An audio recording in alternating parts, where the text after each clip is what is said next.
Hi everyone, thank you so much for joining the webinar today. Our webinar topic is Essentials of a Product Marketing Strategy. Joining us for the webinar session today is Rahul Matthew from Jiffle Now, which is a cloud-based enterprise meeting solution. So hi Rahul, thank you so much for joining the session.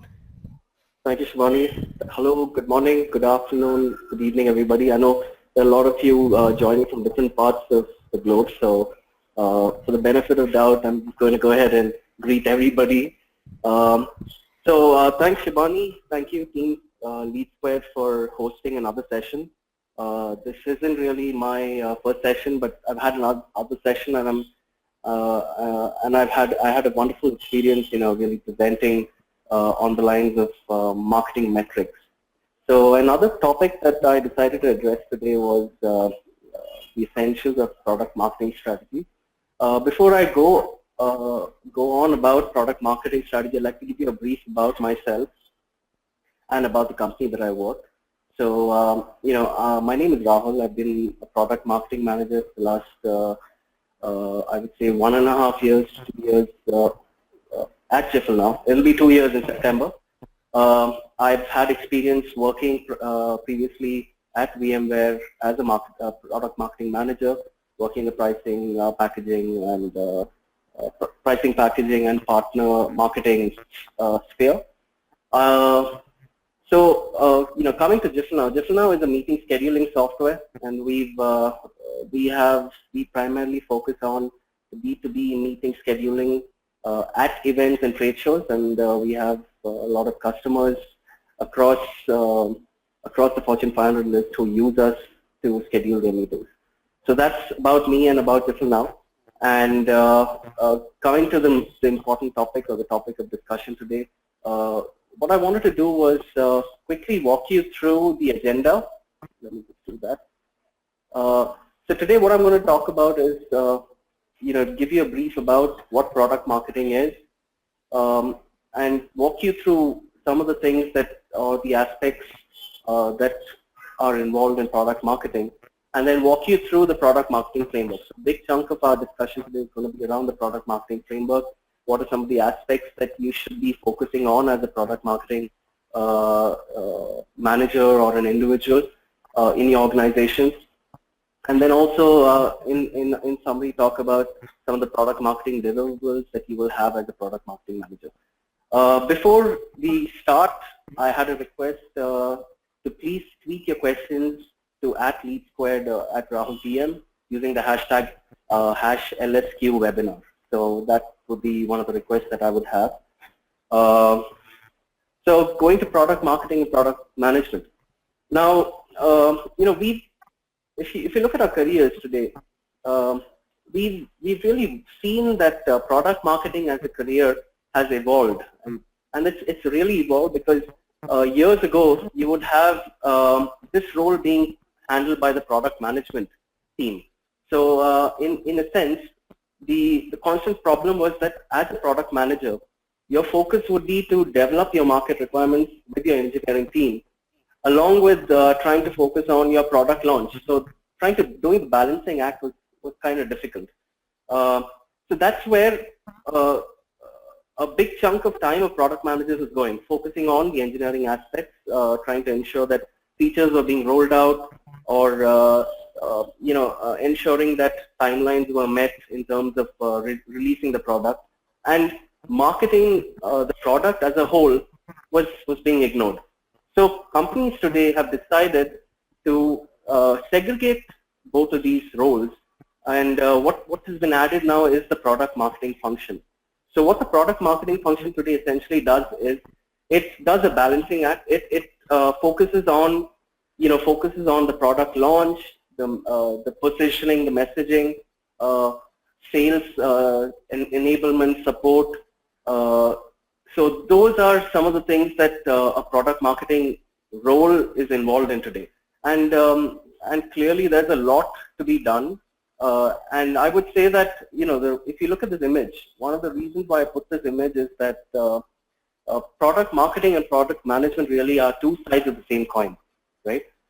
So as I said, product marketing is the one which is more is that side of the coin which focuses on the product launches, your positioning, your go-to-market strategy, whereas product management focuses on ensuring that the product is being built right, you have the right features, you're releasing the product on time, you're taking in feedback from the customers, your customer support sales team, and factoring that into your product. So what I would say is that product marketing and product management are two sides of the same coin. And that brings us to a quick question. So where does product marketing really reside? So I have an interesting Venn diagram of sorts. Product marketing really has a lot of, I would say, it has a lot of functions. It requires you to interact with a lot of different functions. And that said, product marketing really resides in that intersection of product, sales, and marketing. And when you think about it, this is a very key role which can have a very big impact in the way you launch your product. So when you're working very closely with the sales team, you are the point of contact where you understand the product, the functionality, and how it really works with your customers. So I would say that as your role as a product marketing manager, you will end up interacting with your sales team, trying to enable them, educate them, and get them to basically educate them and ensure that they're communicating the right messages to your customers or your prospects. When you think about the products, the interaction of the product marketing team, you work very closely with the product team, understanding how the product works in of course unison with the product manager. But not just that, you take that feedback from your sales and from your customer support success team back to the product. So that's one of the things that you end up doing. And finally, you are a part of the marketing function. And when you talk about the marketing function, you have multiple aspects that go on in marketing. You have the lead generation, you have the inbound. So in that sense, it's your responsibility or your role to really communicate or have the right kind of content available from a marketing perspective. So as I said, product marketing really resides at that intersection of product, sales, and marketing. So that said, what does product marketing really do? Now, when you look at product marketing, as I said, essentially you're working very closely with the product, or you're tied to the product. You're tied to the marketing aspect of the product. So that said, you could break the product,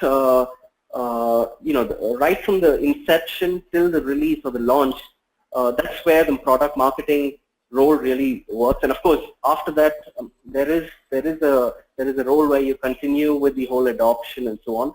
But that said, this is how I would break it. So before the pre-launch, what you would, while the product is being built, some of the things that you're focusing on is trying to work on the messaging, the positioning, understanding your customers, your market space, and also collating some of the customer feedback, the initial beta testing information that you might have. You want to try to take that back and try to refine your messaging.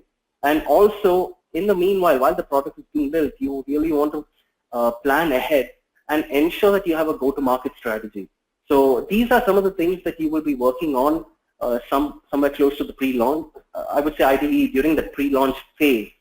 The second phase being the post-launch. Now, once your product has been launched, and of course, that said, you are working through that entire cycle during the pre-launch, the launch, and the post-launch. During the post-launch period, there's a lot of work around sales enablement, trying to enable your sales so that they are completely knowledgeable about the product, helping them position your product to prospects, helping them understand their customers, getting the collaterals ready. Then another aspect, basically driving demand, means working very closely with your outbound team or your inbound team, driving the right messages out there and having the right collaterals, the content, working on that to ensure that you're working towards driving a demand. Finally, I would say that I would say another aspect, of course, in a sense, is trying to get adoption. So as your role as product marketing manager, I'm sorry, your role would entail you to really ensure that your product is being adopted by your customers. And in a sense, your role or your function is to ensure that there's an overall success towards your product. So that said, I just had a slight, a cartoon strip, something which I found kind of entertaining, and I thought I'd share it, something on a lighter note. So Dogbert's from the Dilbert series, who is the VP of marketing, and how he addresses basically product. I mean, what's his take on the product marketing? So, for instance, you can see that you have an individual coming here and from a technical aspect, explaining the features of the product and how he, basically markets it into something completely different. So, as I said, this is just on a lighter note, and ideally, this is not what product marketing is all about. But that said, product marketing is a very key role in an organization today, and a lot of companies are really adopting this or trying to bring on this role because they feel they know the importance of really educating customers about the product. So that's on the product marketing side. So from there, we really move on to the product marketing framework. So as I said, there is a framework that exists between the pre-launch and the post-launch. So that said, we really start off with framing the problem. So during the pre-launch, you really want to understand what the problem is. You want to identify your target audience, followed by developing a positioning and messaging, and then of course feeding different stages of your target audience with the right kind of content. Then of course having a launch plan and executing that launch plan, and finally on the post-launch, what are some of the aspects that are being covered.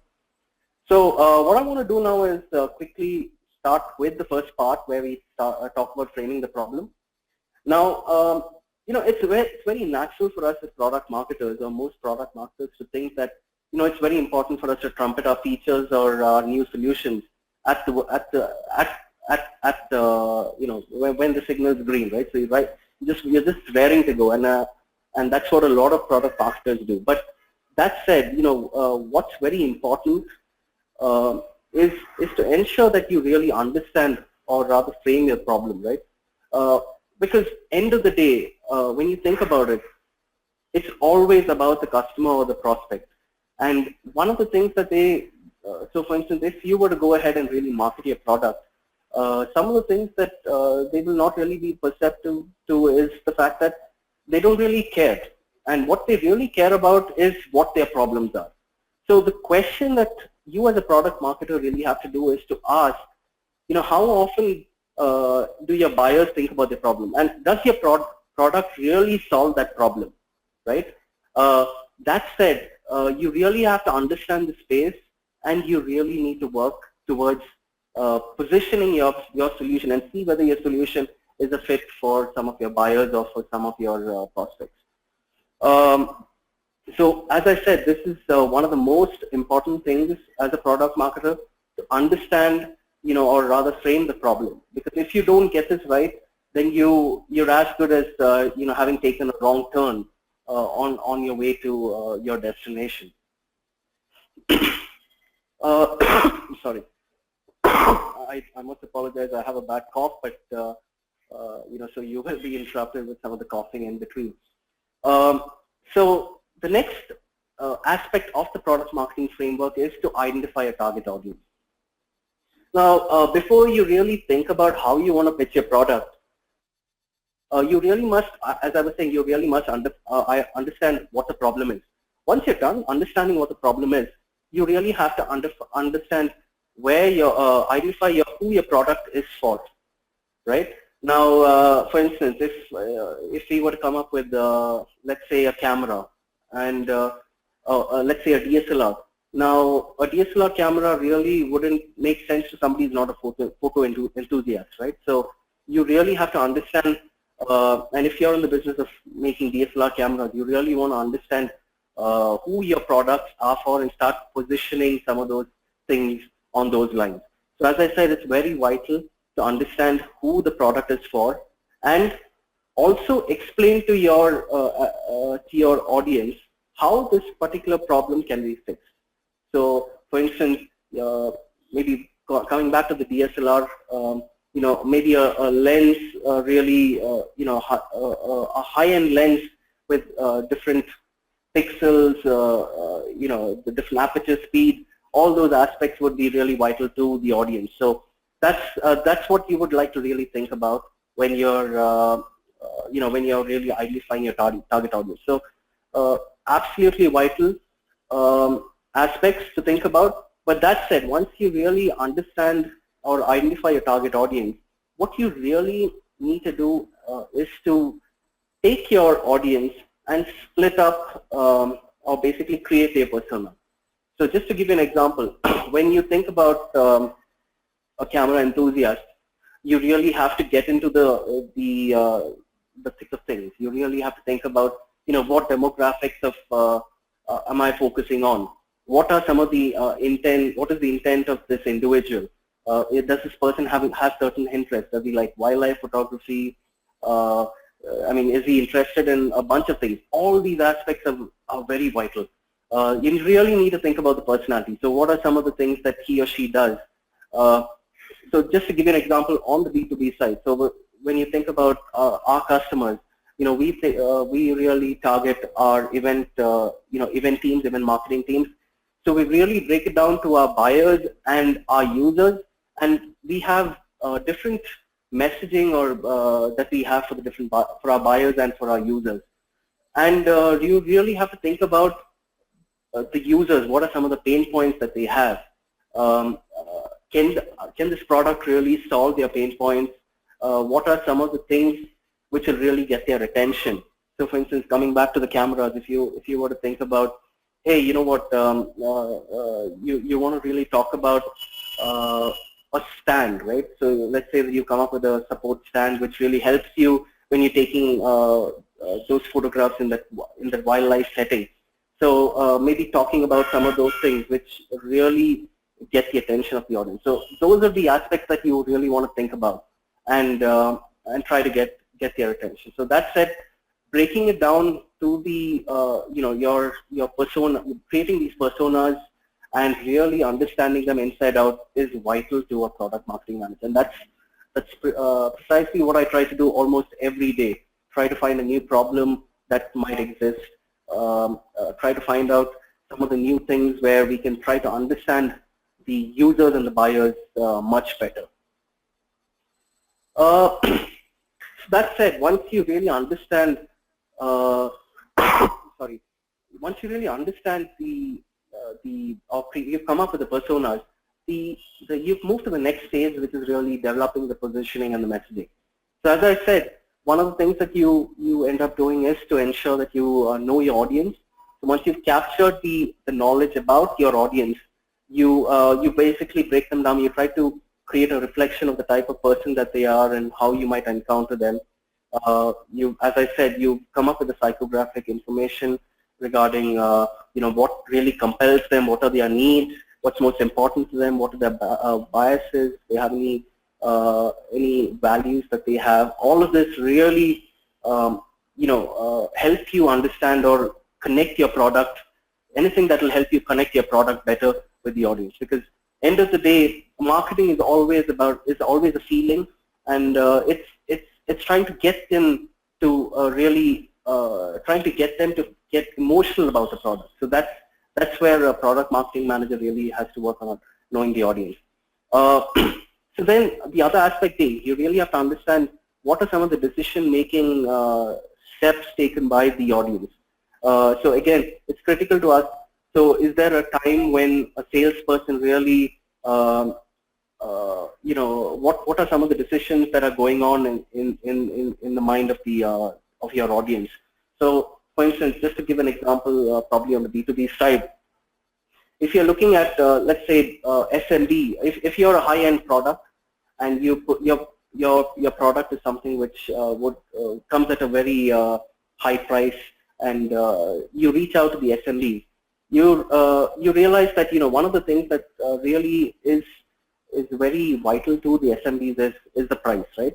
Now, if you really go ahead and try to push your marketing message to an SMB who's really price conscious, let's say your product is expensive, that's something which will not really resonate. So it's absolutely important to understand what the audience, what are some of the parameters that the audience thinks about while making a decision, and that helps you understand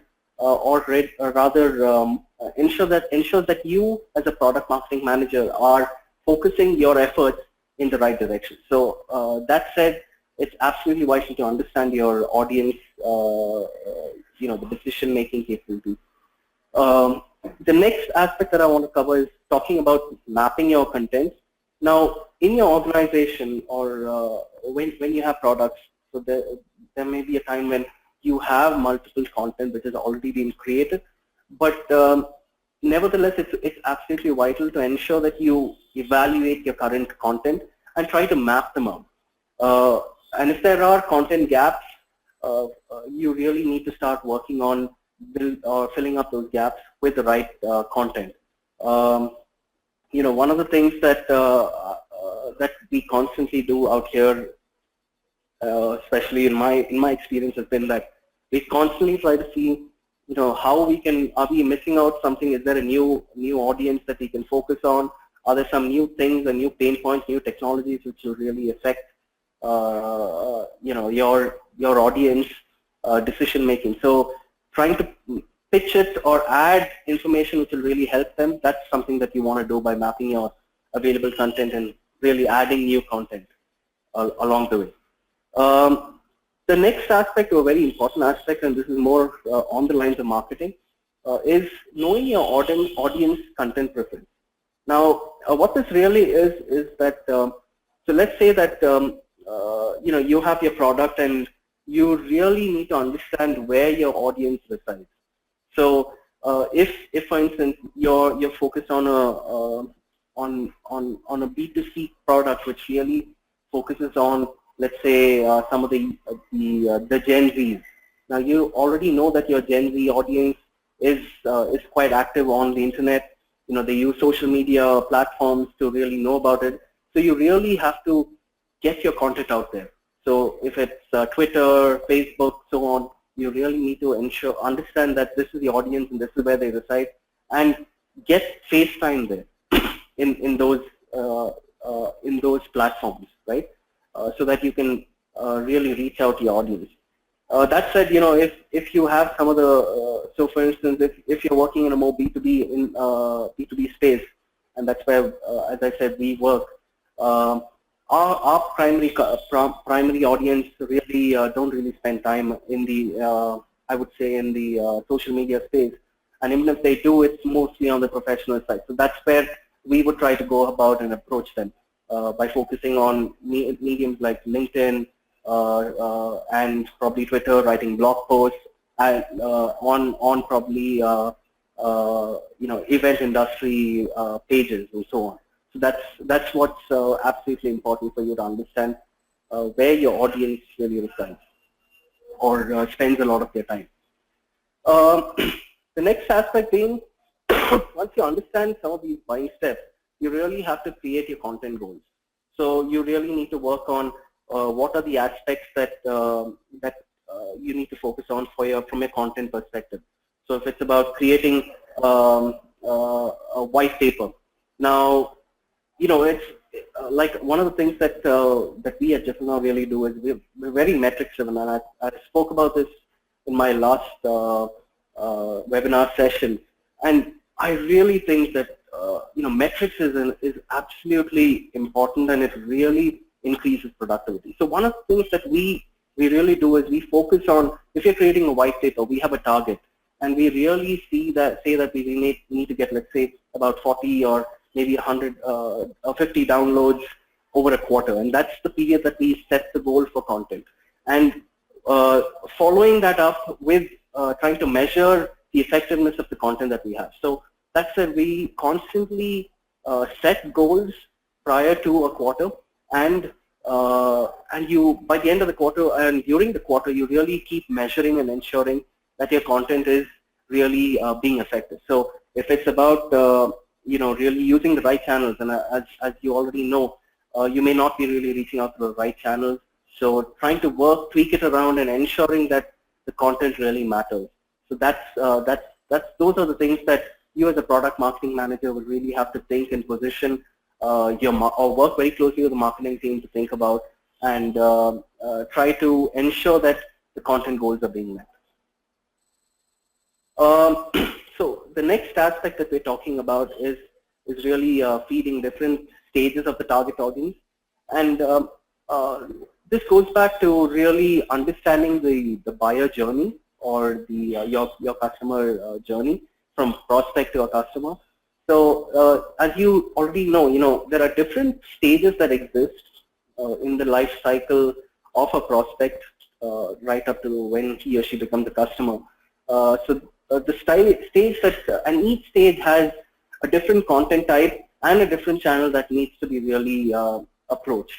So if you're looking at, let's say, awareness as the phase, and this is really the first phase where a customer really, or a prospect really, has no clue about a product, about the product, or may not really be even aware of the problem that exists. So this is the phase where you really bring about that awareness. One of the things that, so that said, what are some of the content types that you really create, and in this particular phase, and which will really help, are things like an infographic. So an infographic explaining the marketplace. Just to give an example, taking the work that we have, as I said, we really work in the event space. So one of the things that we really focus on is, and if you think about our customers, our prospects and customers really have no clue that that they always think that scheduling meetings is done through spreadsheets, right? So that is the only way that they can do it. So one of the things that we really at Sullivan are working towards is to bring about that awareness that there is another alternative. There is, and this is a problem that exists. Just to take a better example, one of the things that I typically, one of the examples that I really give is, for instance, if you know that today you have, you can travel from place A to place B, and the only way you can do that is to, let's say within a city, from place A to place B, is to travel by car, or let's say the public transit, and that is the basic level of awareness that a person has. But today, if I have a product that really is a jetpack, and today a customer really doesn't know that you have a jetpack, right?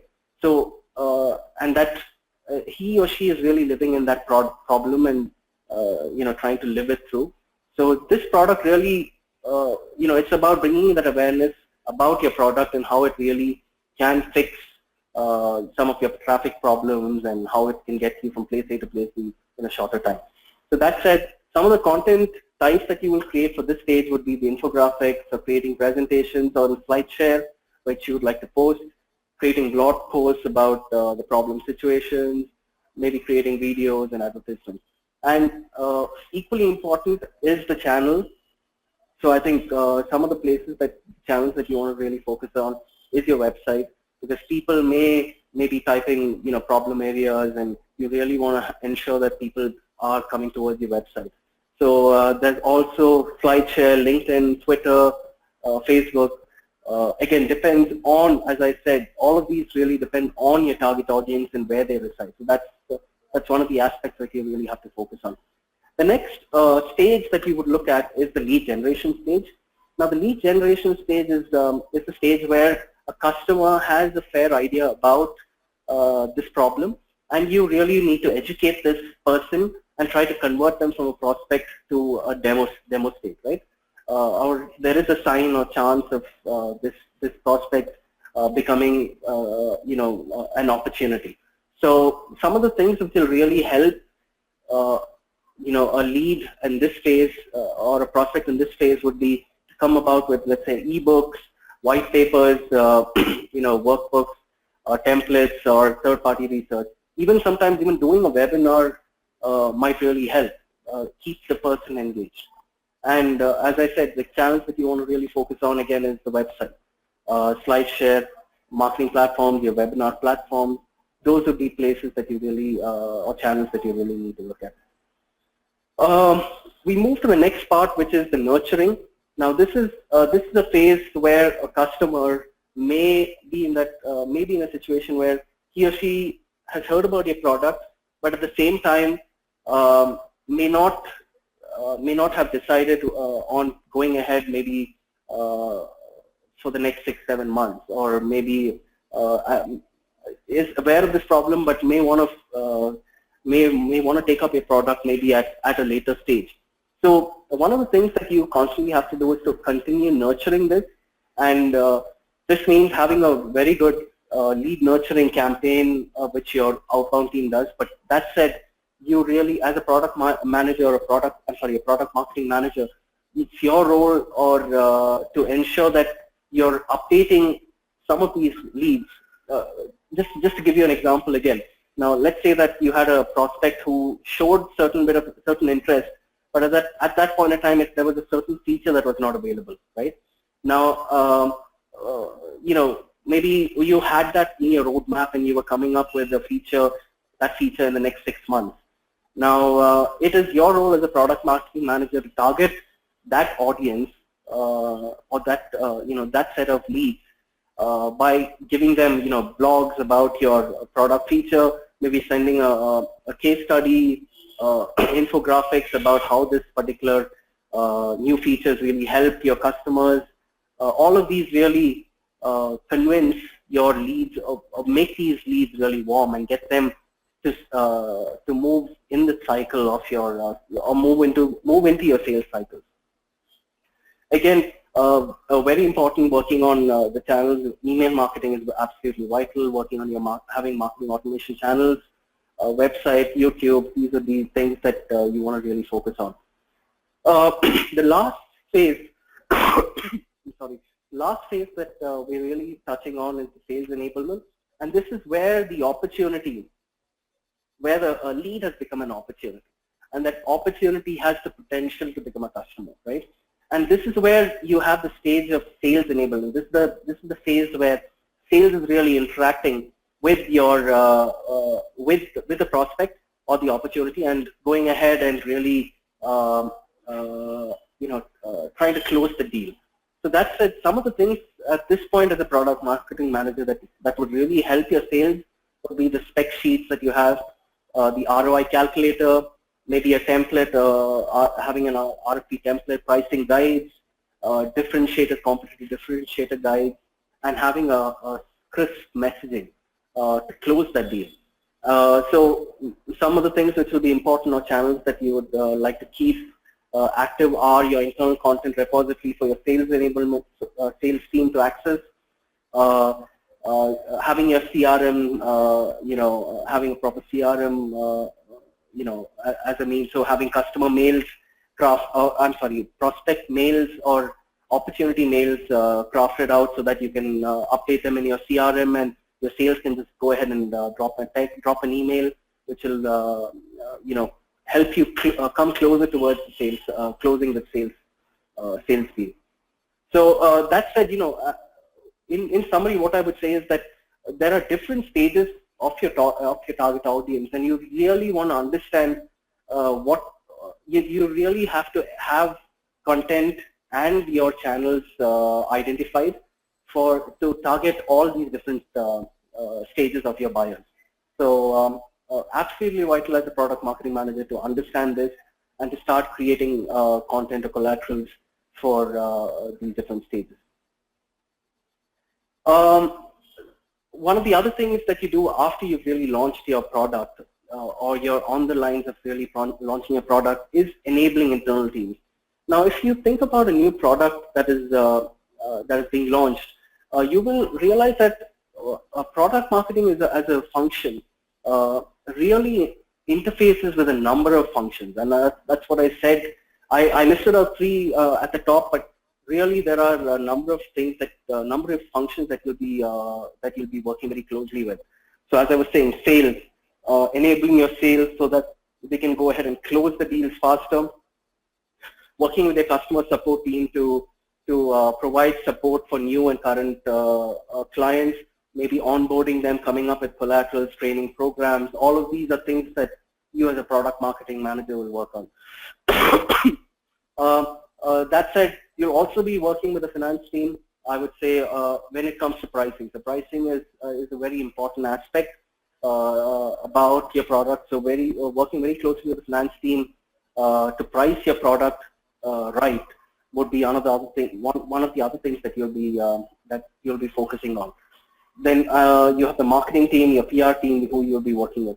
So if you look at this is all about enabling your internal team so that they are ready and the entire organization is ready to launch the product. So as I said, it's a complete company's effort to really help launch the product. So that said, some of the collaterals that you'll be working on from a sales sales enablement perspective would be coming up with the product demo videos, one-pagers, talking points, competitive differentiator docs, pricing plans and details, testimonials, case studies.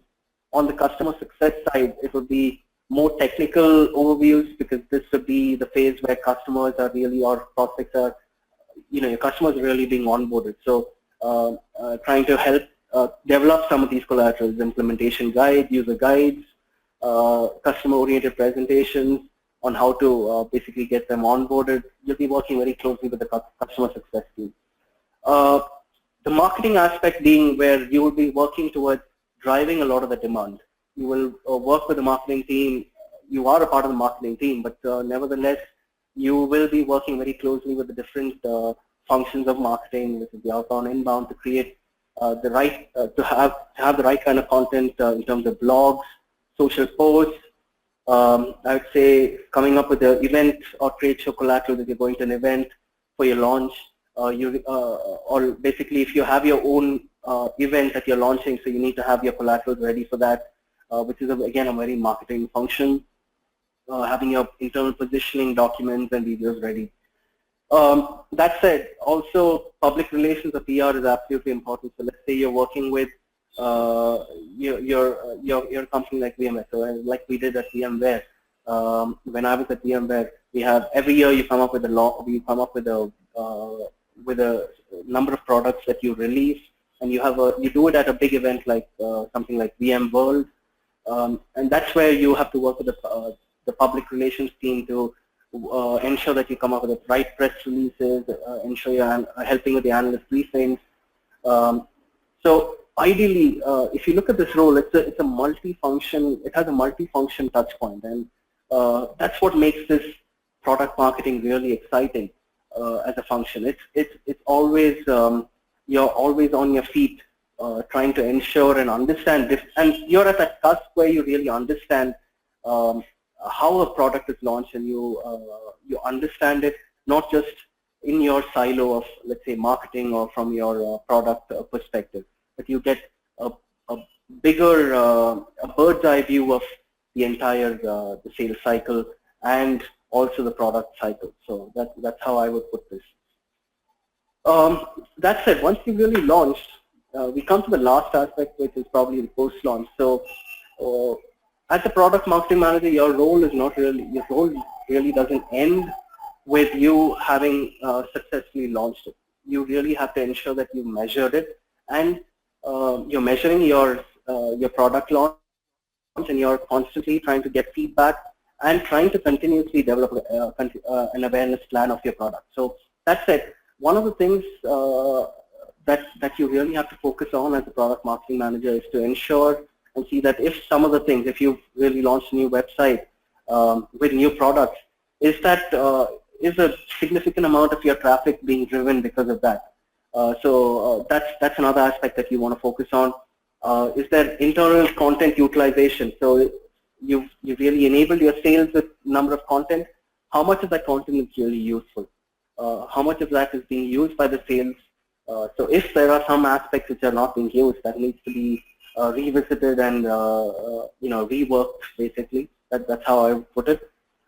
It's also about trying to understand, because of your marketing efforts, have you really brought in a significant amount of leads through this product launch? Then you also have to track, your market qualifying leads, your leads and revenue because of the product launch. So those are the aspects that will go about when you're trying to measure it. The next aspect being gathering feedback, and this is absolutely crucial. So you could possibly be doing launches one after the other, but not really understanding what went right, what didn't go right. So that's understanding feedback and really going back and reworking on those. Those are absolutely important. So it's all about asking your sales team, internal team. So again, going back to your sales team, getting feedback on the enablement tools, whether this messaging is really working with respect to your product, is it really touching on the pain points and resonating with them? If not, you really have to go back and rework on the messaging, come up with a better messaging. You need to understand, get feedback on how the product is really getting traction on the field. Did your internal teams feel significantly or sufficiently prepared for the launch? Were there things that were missing? Was there anything that could have been done better? So all of this, when you get this feedback, helps you better prepare or helps you improve your product marketing function a whole lot better. So that's what you would want to do. Last but not least, one of the important things being you always have to ensure that your role as a product marketing manager is all about bringing about awareness. So you need to develop a continued awareness plan. So right up to that product launch, you've really spent a lot of your efforts and time. But that's just the start of a journey. So what you really need to do is plan 6 to 12 months immediately after the launch to ensure that this awareness really doesn't die down, and this is constantly being brought in. The awareness is being brought out into the market or through the different marketing channels to your prospects and leads. Also, as I said, one of the things that you really have to do is continue creating content to drive awareness, which will lead your basically fuel your lead generation. So that's another aspect. The other aspect being, you need to really look at the opportunities and gain exposure for your product to a sponsorship, or maybe have an opportunity to go out and speak at maybe. So let's say, just to give you an example. So let's say that you are a B2B technology enabler. There are a number of B2B technology enablement events that occur, and it would be great to get an opportunity there to have a speaking session or a speaking engagement where you can really talk about your product, talk about the problem that exists, and bring more awareness. So your role as a product marketing manager is also about continuing that awareness, with your customers or your prospects. So that said, in conclusion, and I think this is my last slide, what exactly is product marketing? And this is what I'd like to say. Product marketing is all about understanding your customer and the market. It's about positioning your products in the market. It's also about enabling your sales and marketing teams to attract new customers. It's about driving product demand and increasing adoption.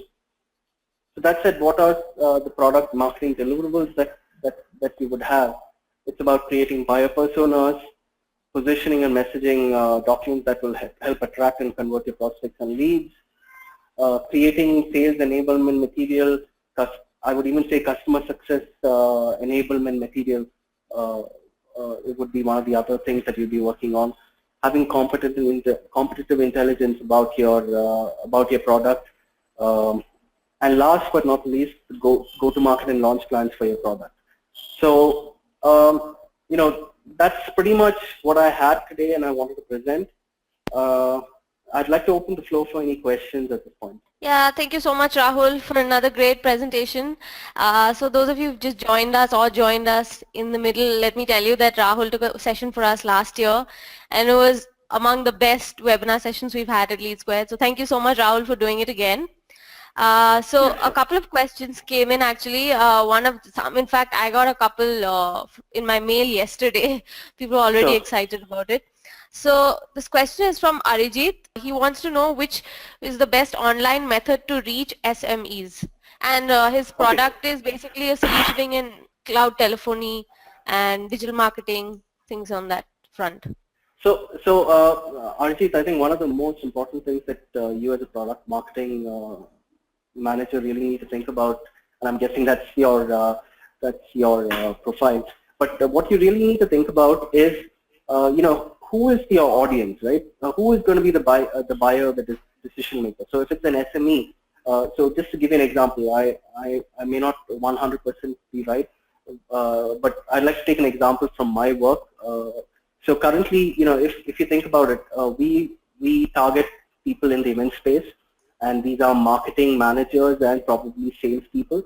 So when you think about it, we have I think I talked about this. We segregate them as two different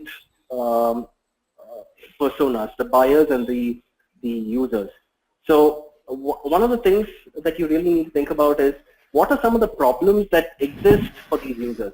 So currently, if you think about your problem, it's about trying to get a platform or one spot where you really can have everything and access the information, right? So that understanding where this particular, what are some of the questions that exist. So coming up with, when you think about it, today anybody and everybody can use the internet to look for questions. So if it's Quora or if it's just typing it out in the internet, you really have to ensure that your website is optimized or SEO optimized with the right content which will get attention, right? So as I said, it's about connecting your problems, the problem that exists in the market, with your product and how that really solves the problem. So articulating or getting that connect is what you really need to work on, right?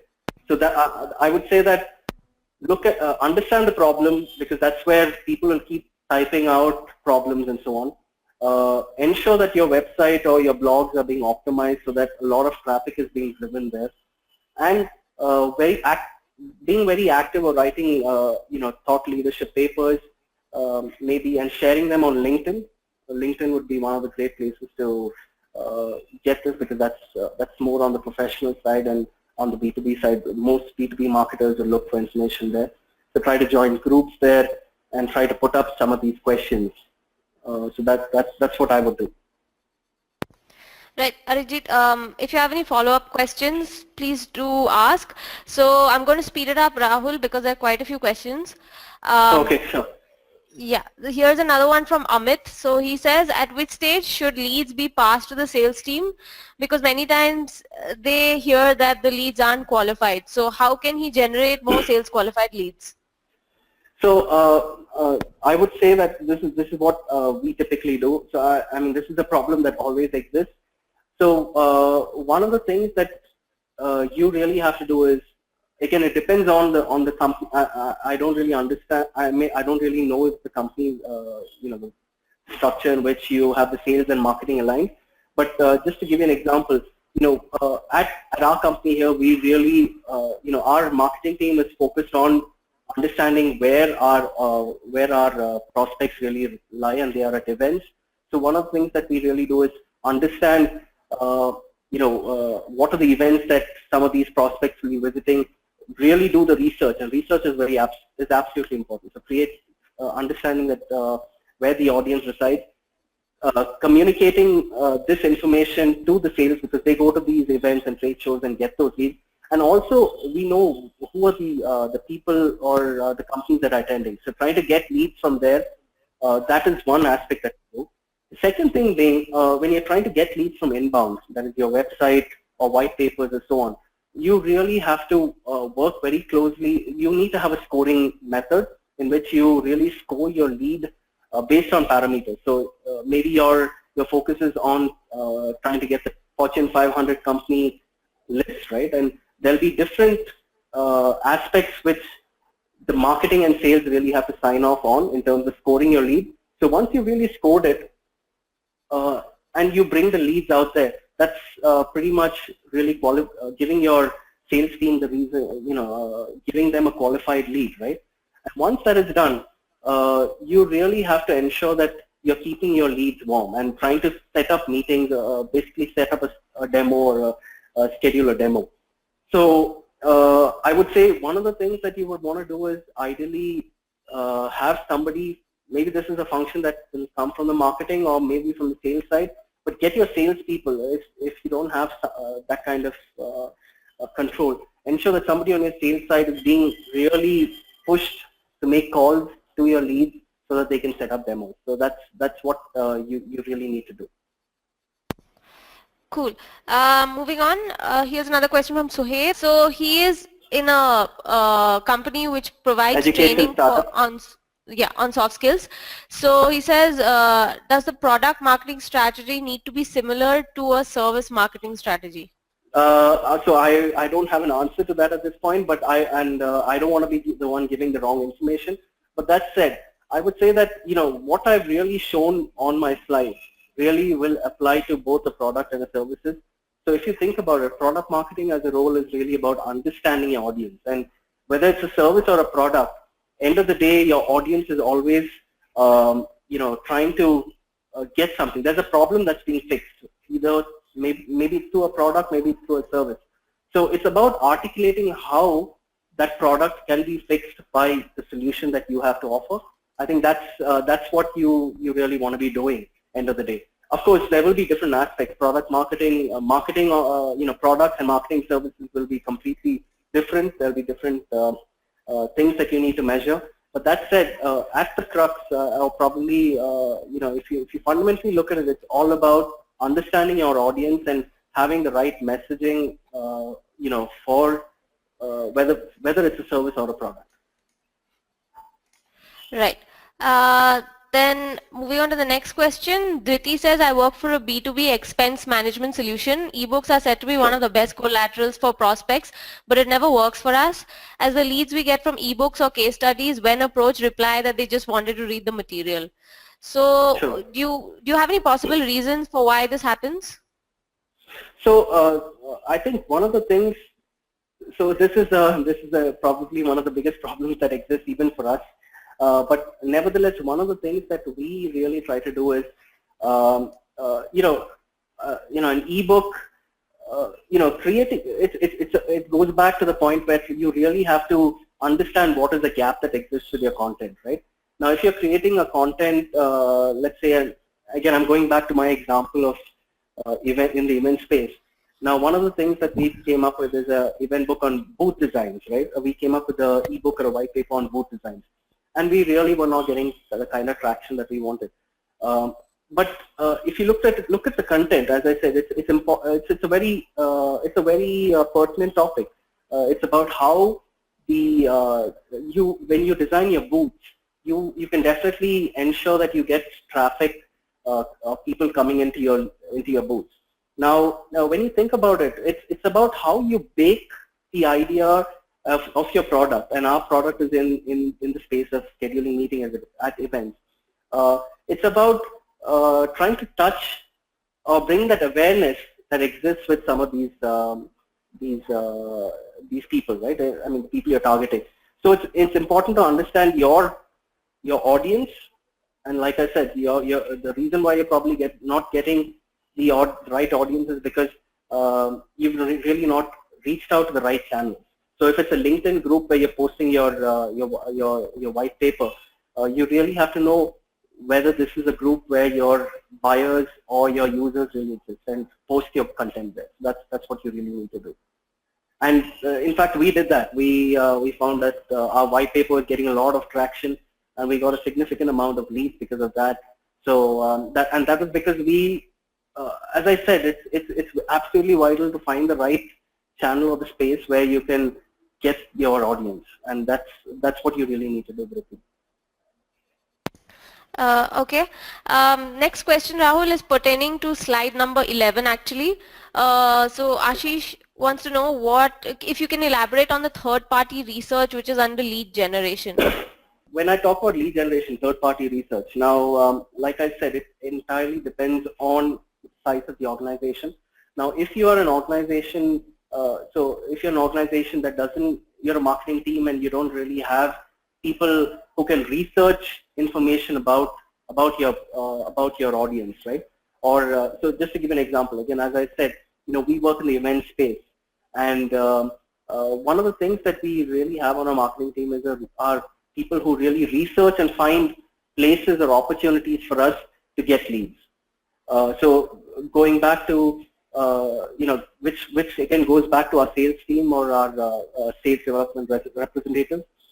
Doing this research sometimes can be outsourced to maybe third-party folks, because depending on the size of your company, you may not have the kind of bandwidth or the efforts. It may be a 2 or 3 month period where you really need to engage with somebody. So it really doesn't make sense for you to bring somebody on board into your organization. You could definitely get third-party research done, and a lot of these vendors definitely have the information that exists. They signed up with I can't remember the name at this point, but they have databases which give you all the contacts of the leads that will really work out for you, depending on the industry that you're focusing on, and also the kind of the function, or I would say the level that you're trying to reach out to. So that's what the third-party research is in lead gen. Okay, here's another question. This is from Amit, and he says they have recently developed an analytics product and are doing campaigns on AdWords for lead generation. So he wanted to know if there's any other approach he can take. So I would say, again, as a product marketer, one of the things that you really have to understand is who is the audience, right?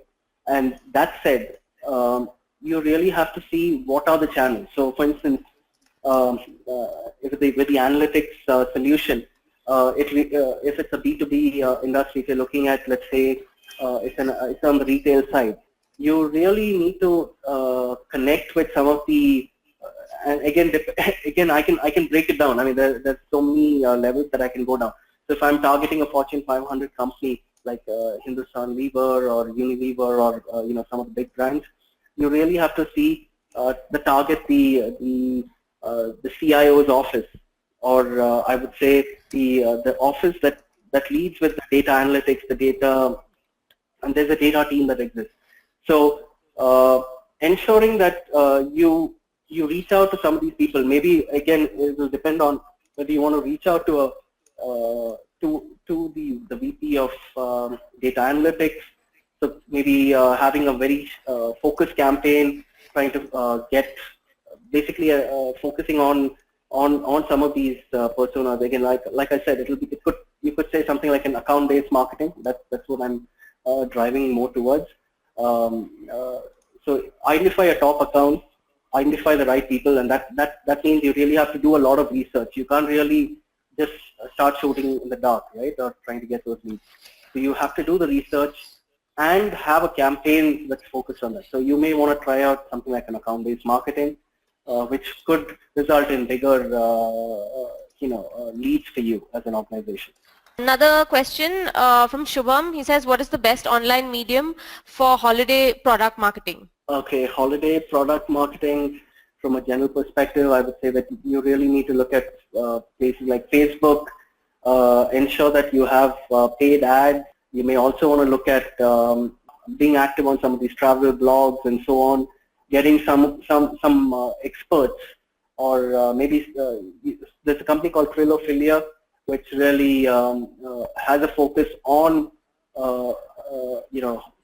fun things to do and holidays and so on. So you may want to focus on trying to reach out to some of these people so that they can feature you on their website and so on. So I would say those are some of the things that you can look at. But I would say always follow your audience wherever they reside. And I think the best thing to do is to, once you know that, and if there are groups that exist, so if it's Facebook, if there are groups which have, let's say, adventure groups and so on, you may want to come up with coming up with Facebook ads for those particular groups and so on. So that's what you really need to do.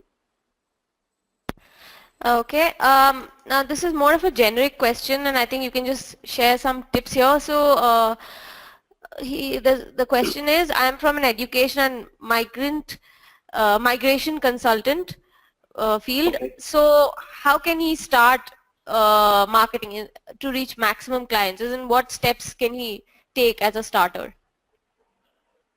I would say, this is this a product marketing question, or is this more along the lines of a marketing? I think it's more on the lines of a generic marketing question, yeah. So I would say that it's important.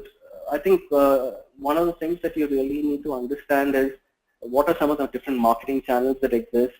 What are some of, and understanding, what coming up with. So when you think about it, marketing can be split into two parts, right?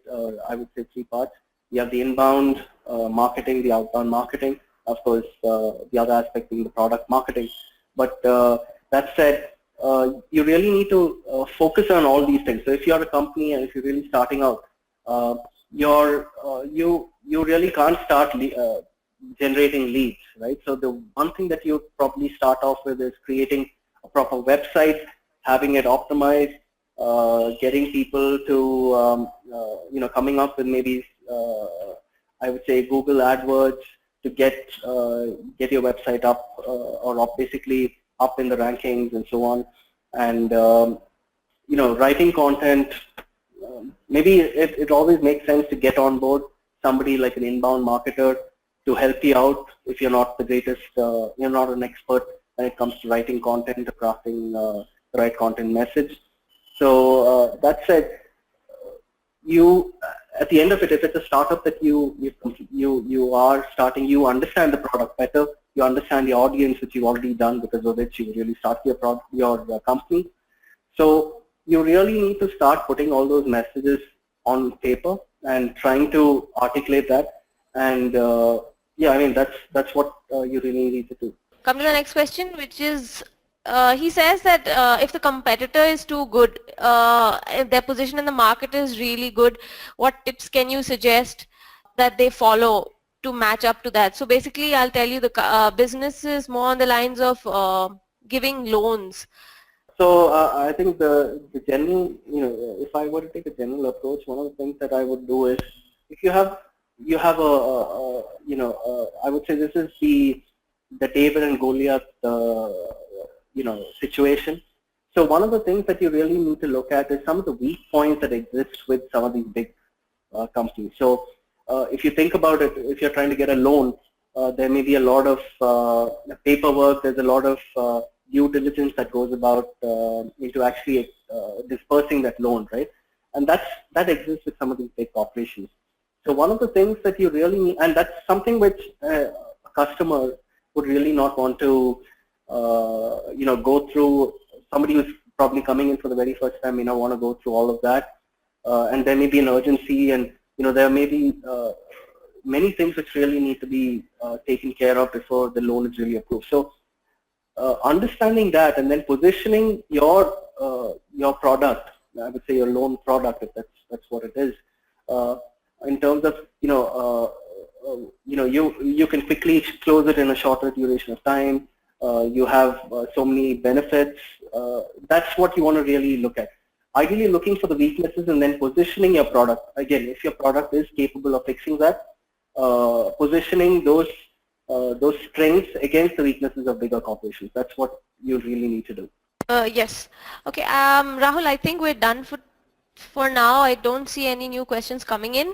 But Sure. guys, if you have any more questions, please you can email me at shivani.roy@leadsquared.com, and I shall forward them to Rahul. Okay, so now I see there are a few coming in, but they're very specific to the business type, so maybe we can take that offline.